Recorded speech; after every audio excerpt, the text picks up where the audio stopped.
Okay, enough's enough. If we're going to worry anyway, we might as well learn how to do it properly.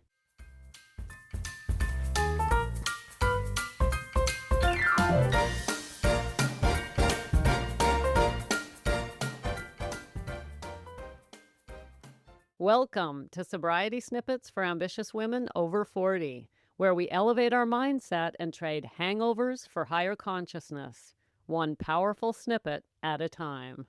I'm Becca Jacobson, and this is a snippet. I'm super excited today, gals, because I have a whole new practice for you, and it's going to change everything, not just something, but everything. Now, I want a show of hands. Who here is a worrier? Come on. You can admit it. I already know you are, so don't lie. Come clean, come clean. Do you worry? I know you do. It's natural. But did you know that instead of saying, oh, I really shouldn't worry, I really shouldn't worry, I have to stop worrying, instead, we can flip this on its head and learn how to do it properly. Learn how to use worry to our advantage. How do we use worrying to our advantage? Simple. We start with these two words. Ready? You in the back, pay attention, please. Okay, here we go. Two words. What if? What if? Now, I know you already use those words, but what if, what if we finish that sentence with, what if everything went right? What if I got what I wanted? What would it be like if I never drank again? What if I succeeded? What if everything goes well? What if he's happy? What if my children are successful? What if I'm healthy for the next 10 years? What if, what if, what if? Gals, honestly, worrying is absolutely, totally destructive. But expecting the best can be thought of as worrying in reverse. So let's think of it that way. Why not? Let's have some fun with it. This is actually an exercise that I want you to do. I'm going to walk you through it, and I want you to commit right now because you're action taker, right? You are an action taker. In snippet land, we don't surface dwell. And what does that mean? We don't just collect information, we take action. We incorporate what we learn into our lives over time, and then we get the results. It's a thing of beauty. It really is. And since you're here in Snippet Land with me, I want you to take action on this today. And by the way, let me just take a moment. If you're new here, welcome to Snippet Land. This is where women over 40, professional, educated, got it all together kind of women like you, like me, who cannot seem to get a grasp on alcohol, like many of you. Thank God, not like me anymore, but you're well on your way. This is where we learn how to do it. And I call these snippets, and I call the ecosystem Snippet Land. And what is the ecosystem? It's beautiful. It's getting snippets. It's letting me into your inbox so I can deliver all sorts of goodies. It's joining me for free live events. It's getting resources, guides. It's all sorts of stuff. It's a YouTube channel. That's what I call Snippet Land. And I want you to know that the women in Snippet Land, also known as snippet lovers, or we could call you snippeteers. How's that? Snippeteers? I like it. You are determined to change your lives. That's why you're here, and I'm determined to help you. So if you're new, you landed in exactly the right place, my dear, and your life will literally never be the same if you open your heart and become a snippeteer. Okay, all right, that was fun. Let's get on with this show here. I really do have a process for you that I want you to try. It's going to require willingness, an open mind, a piece of paper, and a pen. And we are going to start with those words I just gave you. What if? I would like you to commit to spending the next 7 days. You could go longer. Let's just do a week, though. Each morning, get up. This is a 3-minute practice. I want you to get up in the morning, take a couple of deep breaths right into the belly, right? We breathe deeply into the belly. We open up the bottom of the lungs. A nice deep sigh on the exhale, activating the vagus nerve and settling that nervous system. After your breaths, you got at least 3 of those under your belt. Grab your pen and ask yourself, what if? And then you fill in the blank. But it has to be something you want. Remember, we're learning how to worry in reverse. Gals, how much time do you spend considering what would happen if things went well? Um, None, right? I'm guessing. I didn't. In fact, this is something that's hard for me to learn. I'm practicing it myself because I realize how easy it is and how not easy. You know what it is? It's not easy. Forget wrong word. What it is it's default to expect things to go wrong or to consider what might happen if, or in other words, to worry. It's just our default. It's the way society is. It's the way we're trained. Well, we got to flip this on our head. It just so happens we just started this week, day one of our book study of Ruiz's amazing book, The Four Agreements. And the first chapter is all about how we are, for lack of a better word, how we are brainwashed into following along with the society in which we are born. Now, we talk about that Monday. We'll talk about it more next Monday. But it relates to this in the sense that we've been taught to worry. Our parents worried, especially our mothers. Advertising is designed to make you worry. If you're fearful, you're more likely to pull out your wallet. So, gals, take that tendency and flip it on its head. When you do this, you're changing your expectations, and expectations turn into self-fulfilling prophecies. Oh, I just know it's going to suck. When you say that, trust me, whatever it is, it's going to suck. Oh, I just know I'm going to fail. Oh, yeah, you're failing, babe. You're done. Might as well not even try. Our expectations lead us to make subconscious and sometimes even conscious behaviors that lead to the very thing we didn't want. So why not expect the best? That's really what this is all about, gals. I'm just having fun with it. It really is all about just saying, what if I just expect the best? I mean, why not? What can it hurt? I'm not hurting anybody. I'm not breaking my own heart. So every morning you take those 3 deep breaths and write down, what if, and then finish that sentence. Just one thing a day. You can do a different one the next day, but just one a day. Write down, what if, and then something you're trying to accomplish. So let's just use alcohol for obvious reasons. What if I never drank again? And then spend the next 3 minutes or so finishing that thought. What would that be like? Imagine it. Allow your imagination to go wild. Imagine what it would be like if you never drank again. Now, you got to be careful because you know what's going to happen. You could end up writing, well, if I never drank again, I'd probably be really stressed. I wouldn't know how to relax. I wouldn't know how to cope. I definitely wouldn't know how to socialize. Oh, yeah, it would totally suck.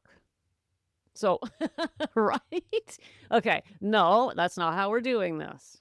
What if I never drank again and I never wanted to drink again? Let's take it to the next level instead. You got to be careful because you've been domesticated. That was the word we used on Monday. That's Ruiz's word, that we've been domesticated. In other words, brainwashed to do things a certain way in our society. And one of them is to expect the worst. Gals, today, I want you to take the 2 words, what if, and use them to your advantage. I want you to take those 2 words and create around them a practice that makes them useful and life transforming. Now, I've done entire snippets, well, maybe just one, but I know I've done it. There's so many, gals, that I tend to forget, but I know for sure I've done at least one snippet on what if. And it wasn't like this. That snippet was literally explaining to you how what if is just worry and how damaging worry is. And it usually starts with the phrase, what if? What if the car crashes? What if they're late? What if they don't like me? What if I fail? What if I gain weight? What if I have a heart attack? What if I get sick? So there's an entire snippet on that. Well, let's take it today to the next level. Let's agree, all right, instead of throwing out those 2 words, let's use them to our advantage. Because when we dream of what we want, and imagine what we want and expect the best, we are way more likely to get it. And yet we don't do it. And I've talked about dreaming and fantasizing as well in the recent past. If we can imagine the best, we're more likely to get the best. So every morning for the next 7 days or the next 30 days or for as long as you like, get up in the morning, take those deep breaths, open that journal, and just do one what if. Just do one. And then write it out a bit. Go ahead and beef it up. Put a little detail in there. Add some sensory descriptions. What if I never drank again and I never wanted to? Well, let's see. I'd be healthier. Man, would I ever feel good about myself? Man, one of my biggest problems in life would be solved. Oh my goodness, I would be actually free. I mean, free to think about other things. I'd be free to concentrate instead on my health because frankly my diet could be improved, but it tends to go along with the alcohol. So imagine if I never drank again and I never wanted to, I could actually focus on my health or my exercise regime, or maybe I could improve my relationship with my best partner. What if I never drank again and I never wanted to? My dear, when this snippet ends, I want you to think about that. What if? Have you ever allowed yourself to think that to the end? Here's what I've learned. Most of us don't. I certainly didn't. I was afraid to think that because I thought, I don't want to let myself down again. I've let myself down so many times that the thought of even allowing myself to dream what it would be like to be free, it's like saying, oh, I wish I was a billionaire. I know that's not going to happen. It's about as likely as never drinking again and never wanting to. We don't even believe we can do it. When we put alcohol on a level with the impossible, well, we're done. And that's what I did. I see that now in retrospect. That despite the fact that I tried and tried and tried and tried, and I kept saying, I want to quit, inside I actually thought, this is never going to happen. Becca, you failed for decades. I mean, it's never going to happen. Give it up. This is like dreaming of winning the lottery. Never going to happen. Why do you keep insisting on thinking you can quit drinking? Give it up, my dear. The party's over. You're going to your grave drunk. Get over it. Accept it. That was the voice in my head. No wonder I couldn't quit drinking. So if you've been struggling, this would be a really good place to start. At least start believing that you can and that you will. Maybe not today, maybe today. I don't know. What steps do you need to take to get there? Well, that's the next thing. Don't worry about that right now. Today, I just want you to start believing that it is possible for you not only to quit drinking, but to not want to drink. That's the key. Most of us can give up alcohol for a while. We can do it. But we're so miserable, so stressed that it doesn't last and we hate it. We think, I don't even want to do this. I mean, living like that is so awful. I'll just drink instead, regardless of the side effects, regardless of the consequences. What if you never wanted to drink again? What would that be like? Dream, my dear. Imagine, my dear. Fantasize, my dear. And start the whole thing off with a big, beautiful what if. Oh, I love that. Okay, gals, in case you don't know what I'm talking about when I mentioned the Ruiz book study, let me bring you up to speed. So happens that I'm a retired English professor, which means that I help people read, understand, and implement books. Right. That's what English teachers do, among other things. And so I brought those skills with me over here to Sobriety Land. And what we do periodically is we look at some of the best personal development books out there and we apply them to our journey to sobriety. And right now, it just so happens that 2 days ago, just on Monday, we started a new book study. This is Don Miguel Ruiz's amazing little best-selling, New York Times best-selling book, The 4 Agreements. If you've read it, you haven't read it from these angles, so come and join us. If you've never read it, you're missing out, so join us. How do you join us? Couple of ways. You can go grab the book and read it and follow along, or you can just follow along. What I do is take key quotes from each chapter and we talk about how we can apply them to our sobriety journey. That's it. Very simple, very light. I don't read the book to you, nothing that would be awful. Can you imagine? And you don't even have to read it if you don't want to, because it still would make sense. But I do recommend this book. It is a good one. And I think most of us have read it. Most of the people I ask have said, oh, yeah, I remember that. But, that's funny as well when we say, oh, yeah, I read that book. That was a good book. Well, did it change your life at all? Did it make any difference in your life? Do you still remember what it was about? Well, I can say no to all of those. I first read this book, oh my goodness, at least 10 years ago. And no, it didn't change my life. No, I didn't remember what it was about. And no, I didn't incorporate it. I just read it and I thought, oh, that is so amazing. Yay. I'm going to tell everybody how wonderful the book is, tell them that I read it, and just get on with exactly what I was doing before I ever read the book.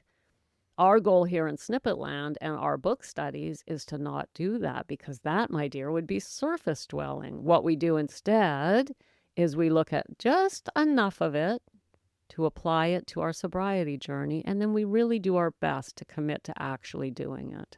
I know I ask a lot. I do. I ask a lot from you and from myself because I want you to have the best damn life you can possibly have. I want you to make this chapter of your life the best chapter. Which chapter is that? Well, dear, the last one. And together we can do that. So stay in Snippet Land, stay with me. We'll be continuing our study of Ruiz's book next Monday and each of the following 4 Mondays. Meanwhile, the Sacred Mirror is open. The Sacred Mirror is open again. Go to the show notes, tap the link. A simple online form will pop up where I ask you a couple of questions about your sobriety journey. You share a bit of your story. It comes to me and me alone. And then in response, I flip on my microphone and I give you a reflection. That's right, a reflection just for you. So if you've never tried the Sacred Mirror, the door is open today. Tap that link and let's have a little chat about your personal journey. Thanks for popping in. Be sure to come back next time so I can keep your head on straight. Sending you buckets of love.